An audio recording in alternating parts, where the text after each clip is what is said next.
Hello everyone, আজকের ভিডিওতে আমরা এনটিপিসি 4 জানুয়ারি 2021 শিফট 2 এর ম্যাথ এবং রিজনিংয়ের প্রবলেম সলিউশন করতে চলেছি। তো এখানে টোটাল এই শিফটে 52টা ম্যাথ আর রিজনিং মিলে 52টা কোশ্চেন আছে।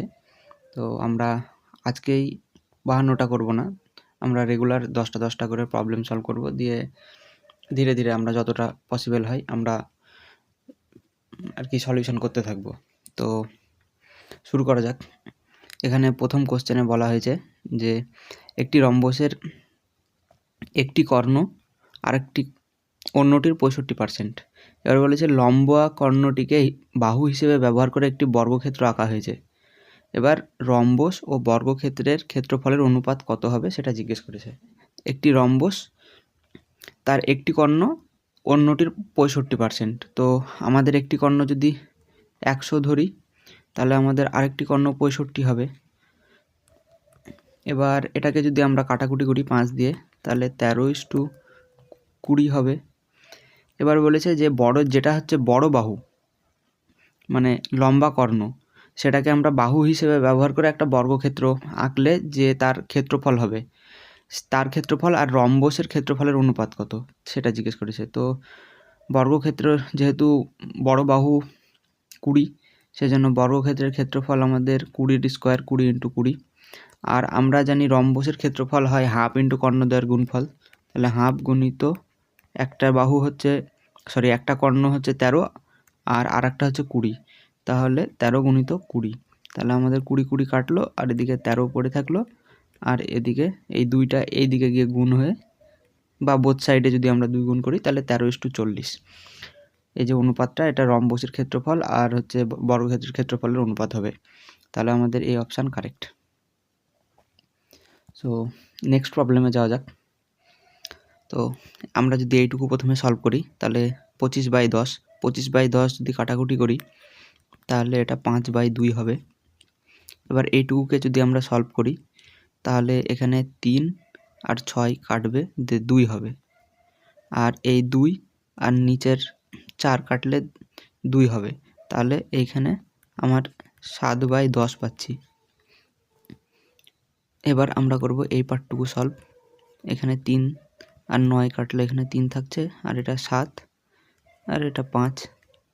তাহলে এখানে আমাদের 21/5 হবে।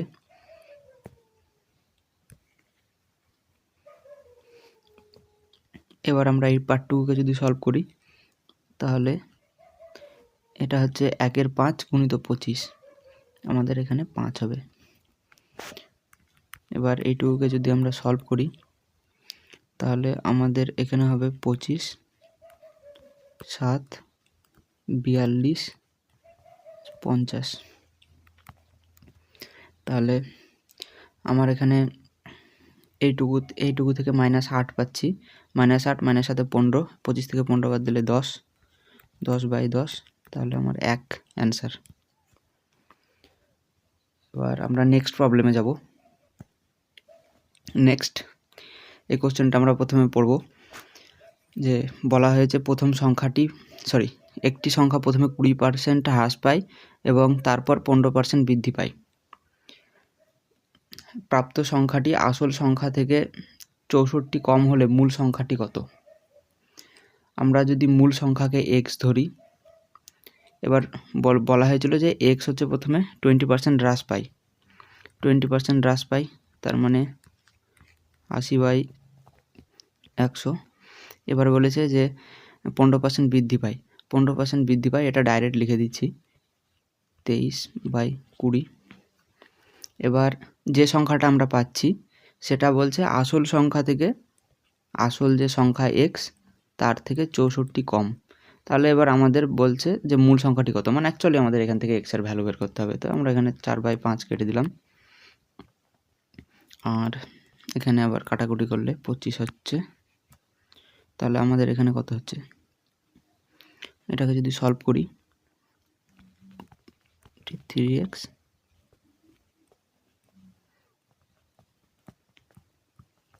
64, তাহলে 25 × 32। এবার এর উপর নিচে 4/4 যদি আমরা করি তাহলে 4 8 32। আমার এখানে 4 আর 25 100, আর 100-র সাথে 8 গুণ করলে 800। তো এটাই আমার অ্যান্সার হবে। এই প্রবলেমগুলো সলভ করার আগে তোমরা পজ করে নিজে নিজে সলভও করতে পারো, ট্রাই করে। যদি হয়ে যায় তো খুব ভালো, আর না হলে তো এখানে সলিউশন থাকছেই, তোমরা দেখতে পারো। এবার যাবো নেক্সট প্রবলেমে। নেক্সট প্রবলেমে কি বলা হয়েছে? বলা হয়েছে যে রাজকুমার 41,000 টাকায় দুটি এলইডি টিভি কেনেন। একটিতে 20% লাভ এবং অন্যটিকে 15% ক্ষতিতে বিক্রি করে তিনি দেখতে পান যে উভয় টিভি সেটের বিক্রয় মূল্য একই হবে। তাহলে তার সামগ্রিক লাভ বা ক্ষতি নির্ণয় করুন। তো এটা দেখো, আমাদের একটা সিপি আর একটা এসপি। সিপি মানে কস্ট প্রাইস, এসপি মানে সেলিং প্রাইস। এবার বলেছে দুটো এলইডি টিভি কিনেছিল রাজকুমার। তো একটি বিক্রি করেছে 20% লাভে আর অন্যটি 20% ক্ষতিতে। 20% লাভে বিক্রি করা মানে কি? 20% লাভে বিক্রি করা মানে 5 টাকায় যদি কিনেছে তাহলে 6 টাকায় বিক্রি করেছে। আর 15% ক্ষতিতে বিক্রি করা মানে কি? 20 টাকায় একটা টিভি কিনেছে, সেটা 17 টাকায় বিক্রি করেছে। যদি এই জিনিসটা কারোর মাথায় না আসে, আমি প্রবলেম সলভ শেষে আমি এই জিনিসটা বোঝানোর চেষ্টা করব যে কিভাবে আমি এটাকে লিখছি। তো জিনিসটা দেখো এখন। এবার দুটো টিভির আমরা কস্ট প্রাইস আর সেলিং প্রাইস এইভাবে আমরা লিখলাম। এটা অ্যাকচুয়ালি রেশিও। এবার আমাদের কি বলা আছে দেখার বিষয়, যে এই সেটের বিক্রয় মূল্য একই হবে, মানে সেলিং প্রাইস সমান। তো এটাকে আমরা সমান করার চেষ্টা করব। তো সমান করার জন্য কি করা যায়? আমরা এটাকে 17 দিয়ে গুণ করব, বোথ সাইডে 17 দিয়ে গুণ করতে হবে। আর এইটাকে আমরা 6 দ্বারা গুণ করব, এটাকেও 6 দ্বারা গুণ করতে হবে, দিয়ে আমরা যোগ করব। তাহলে এখানে 6 17 102, দুটো টিভি হচ্ছে 204। আর এখানে হচ্ছে 85, আর এখানে 120। 120 আর 85-তে আমাদের কত হচ্ছে? 205। তাহলে আলটিমেটলি এখান থেকে এখানে মানে 205 টাকায় কিনে আমি 204 টাকায় বিক্রি করছি দুটো টিভি সেটে। তাহলে ওভারঅলে আমার 1 টাকা লস হচ্ছে। আমরা নেক্সট পেজে এই জিনিসটা দেখার চেষ্টা করব। তো আমরা ওখানে কি দেখছিলাম? আমাদের 1 টাকা লস হচ্ছিল 205 টাকার উপরে। আর আমাদের কি বলেছে? তার সামগ্রিক লাভ বা ক্ষতি যদি পার্সেন্টেজে দেওয়া থাকতো তাহলে আমরা পার্সেন্টেজে বের করতাম, কিন্তু এখানে আমাদের বের করতে হবে 41,000 টাকায় কত টাকা ক্ষতি হচ্ছে। তাহলে আমরা এখানে 1 টাকা ক্ষতি হচ্ছিল 205 টাকার উপরে। তাহলে আমরা এখানে দেখব 41,000 টাকায় কত ক্ষতি হচ্ছে। 41,000। তো এটাকে যদি আমরা 41 দিয়ে কাটি, তো এখানে 1,000 আর এখানে 5, আর 5 দিয়ে এটাকে যদি কাটি তাহলে আমরা 200। তাহলে আমাদের অ্যাকচুয়ালি 200 টাকা লস হচ্ছে ওভারঅলে 41,000 টাকার উপরে। তাহলে আমাদের অ্যান্সার হবে 200 টাকা ক্ষতি।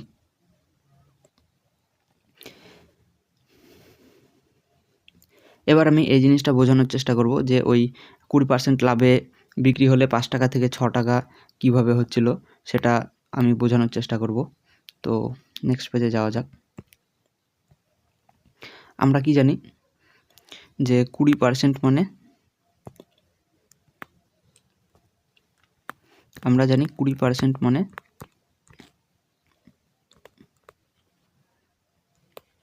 100-তে 20 লাভ। মানে 20% লাভের অর্থ এই যে 100 টাকার উপর আমাদের 20 টাকার লাভ। মানে 100 টাকায় যদি আমরা কিছু কিনে থাকি তো এইটা আমরা যোগ করে লিখব। মানে সিপি যদি 100 টাকা হয় তাহলে এসপিতে আমরা লিখব 120 টাকা। তাহলে কি হচ্ছে? আমরা যদি এটাকে কাটাকুটি করি তাহলে 5 20 100, 6 20 120। তাহলে 5 টাকার মাল 6 টাকায় বিক্রি করছি। এটাকে আমরা ফ্র্যাকশানে এইভাবে করতে পারি যে 1-এর 5 লিখলাম, তাহলে আমরা আমাদের এটা হবে অলওয়েজ সিপি নিচেরটা। তাহলে সিপিতে আমরা যদি 5 লিখি তাহলে এসপি 1 যোগ করব, তাহলে এসপিতে আমাদের 6 হবে। আর ওখানে আমাদের আরও একটা জিনিস বলা ছিল যে 15% ক্ষতি। তাহলে আমাদের কি 15% মানে 15% ক্ষতি বলেছে, তার মানে 15 যদি আমরা 100 লিখি তাহলে আমাদের কি হচ্ছে? এটাকে কাটাকাটি যদি করি তাহলে 3/20। তাহলে একটা জিনিসকে যদি আমরা 20 টাকায় কিনি, তাহলে যেহেতু ক্ষতি হচ্ছে তাহলে এটা আমরা মাইনাস করব। তাহলে এটা যদি 20 টাকা কস্ট প্রাইস হয়, তাহলে এখানে সেলিং প্রাইস হবে 17 টাকা। তাহলে বোঝা গেল কীভাবে আসলো ওই জিনিসটা। তো নেক্সট প্রবলেমে আমাদের যাওয়া যাক। তো নেক্সট, এখানে বলা হয়েছে যে 5 অঙ্কের সবচেয়ে বড় সংখ্যা নির্ণয় করুন যা 468 দ্বারা বিভাজ্য। তো আমরা এখানে প্রথমে কি করব, 468কে ফ্যাক্টরাইজ করব। 468 4 দিয়ে যদি এটাকে ভাগ করি তাহলে আমরা কত পাবো, 4 17, 4 কে 4 আর 4 17, এবার 9 আর 13, 117। তাহলে এই তিনটের গুণফল হচ্ছে আমাদের 468। এইবার এই অপশানের মধ্যে যেটা সবথেকে বড় সংখ্যা এই 4 আর 9 আর 13 দ্বারা বিভাজ্য হবে, সেই সংখ্যাটি আমাদের অ্যাকচুয়ালি 5 অঙ্কের সবথেকে বড় সংখ্যা হবে, যা 468 দ্বারা বিভাজ্য হবে। তো আমরা প্রথমে দেখব যে আমাদের অপশানের মধ্যে কোন অপশানটা সবথেকে বড়। তো এখানে 3 নম্বর অপশানটা সবথেকে বড়। তো 4 দিয়ে প্রথমে দেখব আমরা। 4 দিয়ে আমরা কি দেখি যে লাস্ট দুটো ডিজিট, মানে এখানে 6 আর 4 আছে 64 যদি 4 দ্বারা বিভাজ্য হয় তাহলে পুরো সংখ্যাটাই 4 দ্বারা বিভাজ্য। তো আমাদের হয়ে যাচ্ছে 4 16 64। তো একটা পাস হয়ে গেল। এবার 9 দ্বারা বিভাজ্য হচ্ছে কিনা সেটা দেখব। 9 দ্বারা বিভাজ্য যদি হতে হয় তাহলে এর ডিজিট সাম সম্পূর্ণ 9 দ্বারা বিভাজ্য হতে হবে। তো আমাদের এটাকে যদি আমরা দেখি বিভাজ্য করতে, তো এখানে হচ্ছে না, তো এই অপশানটা আমাদের বাদ হয়ে গেল। এবার তার থেকে বড় কোন সংখ্যাটা আছে, তার থেকে 4 নম্বর মানে অপশান, এখানে কত আছে 99684। লাস্ট দুটো ডিজিট আর কি 4 দ্বারা বিভাজ্য যাচ্ছে। আবার এদের ডিজিট সাম আমাদের 9 9 গেল, এদিকে 6 4 10 আর 8 18, 9 দ্বারা যাচ্ছে, তাহলে সম্পূর্ণ নাম্বারটি 9 দ্বারা বিভাজ্য যাচ্ছে। এবার লাস্ট একটা নাম্বার 13 দ্বারা যদি বিভাজ্য যায় তাহলে এই সংখ্যাটা সম্পূর্ণ 468 দ্বারা বিভাজ্য যাবে। তো 13 দ্বারা বিভাজ্য যাচ্ছে কিনা সেটাও দেখব। এখানে আমাদের 7 13 91 আর এদিকে 8 থাকছে, তাহলে আমাদের 6 13 78, 8 থাকছে, আবার 6 13 78 10, 8 13 104, 13 দ্বারা বিভাজ্য গেল। তাহলে আমাদের এই 4 নম্বর অপশানটা কারেক্ট, যে এই সংখ্যাটি 5 অঙ্কের, এখানে এই 4টে অপশানের মধ্যে বৃহত্তর সংখ্যা যেটা 468 দ্বারা বিভাজ্য হবে। তো নেক্সট প্রবলেমে যাওয়া যাক। নেক্সট কি বলেছে, 24টি আম গাছ, 56টি আপেল গাছ এবং 72টি কমলা গাছ সারিবদ্ধভাবে লাগাতে হবে যাতে প্রতিটি সারিতে একটি মাত্র জাতের একই সংখ্যক গাছ থাকে। উপরে উল্লিখিত গাছগুলি রোপণ করা যেতে পারে এমন ন্যূনতম সংখ্যক সারি নির্ণয় করো। এটা করার জন্য আমাদের একটা জিনিস বোঝার দরকার আছে। এখানে বলেছে একটা কথা যে সারির সংখ্যা হবে ন্যূনতম, আর একটি মাত্র সারিতে একই জাতের গাছ থাকবে, আর প্রত্যেকটা সারিতে সমান সংখ্যক গাছ থাকবে। এই হচ্ছে বিষয়। তো এটা করার জন্য আমরা কি করব, তো এটা করার জন্য আমরা HCF নিব, এই 24 56 আর 72। আর এটা কেন নিচ্ছি সেটাও আমি বলবো। এটা নিলে কি হবে, HCF মানে বাংলা ভাষায় যাকে গসাগু বলা হয়। তো এদের গসাগু 8 পাবো আমরা। যদি আমরা দেখি 8-এর থেকে বড় কোনো সংখ্যা নাই যে এখান থেকে কমন আসবে। তো এটা আমরা কি পাবো অ্যাকচুয়ালি, এর HCF নিয়ে আমরা কি পাবো, এর HCF নিয়ে আমরা এটাই পাবো যে একটা সারিতে আমরা ম্যাক্সিমাম একই জাতের কতগুলি গাছ আমরা লাগাতে পারবো। তাহলে আমাদের এখানে টোটাল গাছের সংখ্যা কত, টোটাল গাছের সংখ্যা যদি দেখা যায়, এদিকে 24 আর 56 তা 80 আর 72 152। তো আমাদের 152টা গাছ আছে। এবার একটা সারিতে আমরা 8টা করে যদি গাছ লাগাই তাহলে আমাদের সারির সংখ্যা কতগুলো হচ্ছে, 8 দিয়ে আমরা ভাগ করে দেবো। 8 দিয়ে যদি আমরা ভাগ করি, 8 একে 8 আর এদিকে হচ্ছে তোমার কত হচ্ছে 72, তাহলে 9, তাহলে আমাদের 19টা সারির সংখ্যা পেলাম। এবার 19টা সারির সংখ্যা সেটা আমি বুঝিয়ে দিচ্ছি কিভাবে 19টা সারি হচ্ছে। তো আমরা এখানে দেখলাম যে একটা সারিতে 8টা গাছ থাকে। তো আমাদের আম গাছ কটা আছে, আম গাছ আছে আমাদের 24টা, তাহলে আম গাছের 3টে সারি, এই 3টে সারিতে আম গাছ আছে 8টা 8টা করে 24টা। তারপরে 56টা আছে আপেল গাছ। আপেল গাছ তাহলে কটা সারিতে থাকবে? 7টা সারিতে, 8টা 8টা করে গাছ। 3, 4, 5, 6, 7, এখানে 7টা সারিতে আমাদের আপেল গাছ থাকছে। আর 72টি কমলা গাছ আছে, সেটা থাকবে আমাদের 9টি সারিতে। এই 9টি সারিতে থাকবে আমাদের কমলা গাছ। তাহলে টোটাল 19টা সারি হলো। আশা করি সবার কাছে ক্লিয়ার। এবার যাব নেক্সট প্রবলেমে। নেক্সট দেখা যাক কী আছে। এখানে বলা হয়েছে যে 2টি গাড়ি আহমেদাবাদ থেকে যাত্রা শুরু করে। একটি গাড়ির গতি অন্যটির চেয়ে 200 কিমি/ঘন্টা বেশি হওয়ায় বিপরীত দিকে চলে। যদি তারা 9 ঘন্টা পরে 4500 কিমি দূরে থাকে, তাহলে উভয় গাড়ির গতির সমষ্টি কত হবে? তো এখানে যদি আমরা একটা সিম্পল ফর্মুলা ইউজ করব, আমরা জানি যে distance is equal to speed into time. এই ফর্মুলারই আমরা ইউজ করব। আমাদের এখানে ডিস্টেন্স কত? ডিস্টেন্স হচ্ছে 4500 কিমি, 4500। আর আমরা এখানে কি দেখছি যে দুটো গাড়ি একে অপরের বিপরীত দিকে যায়।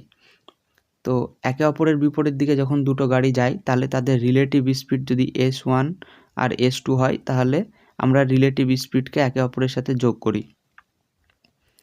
আর টাইম কি দেওয়া আছে? টাইম দেওয়া আছে 9 ঘন্টা। তাহলে আমরা যদি এটাকে কাটাকুটি করি, তাহলে এদের স্পিডের সমষ্টি হবে আমাদের 500 কিমি/h। তো আমাদের এইটা হবে অপশান। আশা করি সবার কাছে ক্লিয়ার। নেক্সট এটা একটা রিজনিংয়ের প্রবলেম। তো এটাও ইজি, কীভাবে আমরা সলভ করব দেখা যাক। তো এখানে আমরা প্রথমে দেখছি ডি এর প্লেস ভ্যালু 4, তারপরে আছে এইচ এর প্লেস ভ্যালু 8, তারপরে আছে এল এর প্লেস ভ্যালু 12, তারপরে কি হবে? যার প্লেস ভ্যালু 16, তাহলে 16 কার প্লেস ভ্যালু? পি এর প্লেস ভ্যালু। তাহলে এর শুরুতে এম আছে, তো এই অপশান বাদ। এর শুরুতে কিউ আছে, তাহলে এই অপশানও বাদ। এবার এই দুটো অপশানের মধ্যে আমরা দেখব। তারপরে এখানে 4, 8, 12, নেক্সট 16 হবে। তাহলে পি এর পরে কোন অপশানে 16 আছে সেটাই হবে আমাদের কারেক্ট। এটাতে 16 আছে, তাহলে আমাদের এই অপশানই কারেক্ট, এটা ভুল হবে।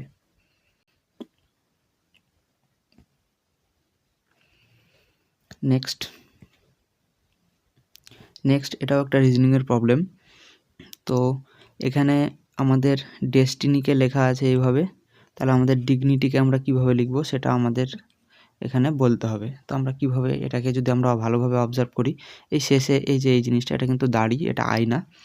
এখানে দেখো ডিইকে ইডি করা হয়েছে, এসটিকে টিএস করা হয়েছে, আর আইএনওয়াইকে ওয়াইএনআই করা হয়েছে, মানে উল্টে উল্টে লেখা হয়েছে। তো আমরা কি করব? ডিগনিটি ডিআইকে আইডি, শুরুতে আইডি, শেষে গিয়ে এটা শুরুতে আছে, তো শেষে হবে আইডি, শেষে আইডি, এটার শেষে নাই, তো এই অপশান বাদ।